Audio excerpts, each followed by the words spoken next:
అహోబిలం ఉగ్ర నరసింహం ఒక చిన్న భక్తుడిని అగ్నిలో కాల్చాలని చేసిన కుట్రే ఈ రోజు హోలీగా మారింది. హోలీ అంటే మనకు ముందుగా గుర్తొచ్చేది రంగులు, ఆనందం. కానీ ఆ రంగుల వెనుక ఉన్న ఆధ్యాత్మిక సత్యం గురించి తెలుసా?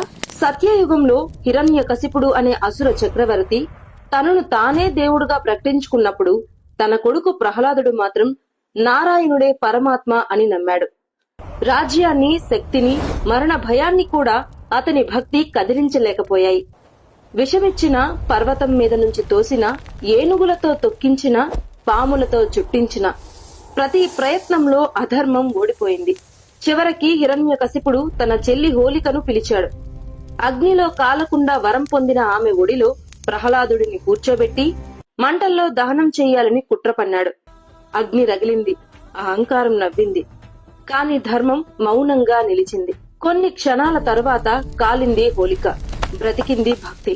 అదే రోజు మనం ఈ రోజు హోలీగా గుర్తు చేసుకుంటున్న పవిత్ర క్షణం.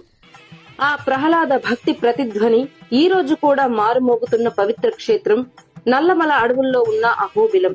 ఇక్కడ ప్రతి రాయి, ప్రతి గాలి, ప్రతి నిశ్శబ్దం కూడా నరసింహస్వామి ఉగ్ర ఆవిర్భావాన్ని సాక్ష్యంగా చెప్పినట్లు అనిపిస్తుంది. భక్తుడి పిలుపుకి ప్రతిస్పందించిన పరమాత్మ ఒక స్తంభాన్ని చీల్చుకుంటూ అవతరించిన క్షణం. అదే నరసింహ అవతారం. అహోబిలం అంటే కేవలం ఒక దేవాలయం కాదు, అది భక్తి పరీక్షించబడిన స్థలం, అహంకారం ధ్వంసమైన స్థలం. నవనారసింహ రూపాల్లో స్వామి దర్శనం అంటే మనలోని 9 రకాల దుర్గుణాలను అర్పించడం.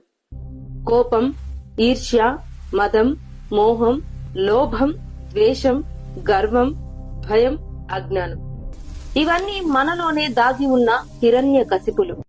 హోలీ రోజు మనం బయట రంగులు చల్లుకుంటాం, కానీ అహోబిలం మనకు నేర్పేది మనలోని అహంకారాన్ని దహనం చేయడమే నిజమైన ఉత్సవమని. ఈసారి హోలీ జరుపుకునేటప్పుడు కేవలం రంగులు కాదు, మనలోని దుర్గుణాలను కూడా అగ్నికి అర్పిద్దాం. ఓం నమో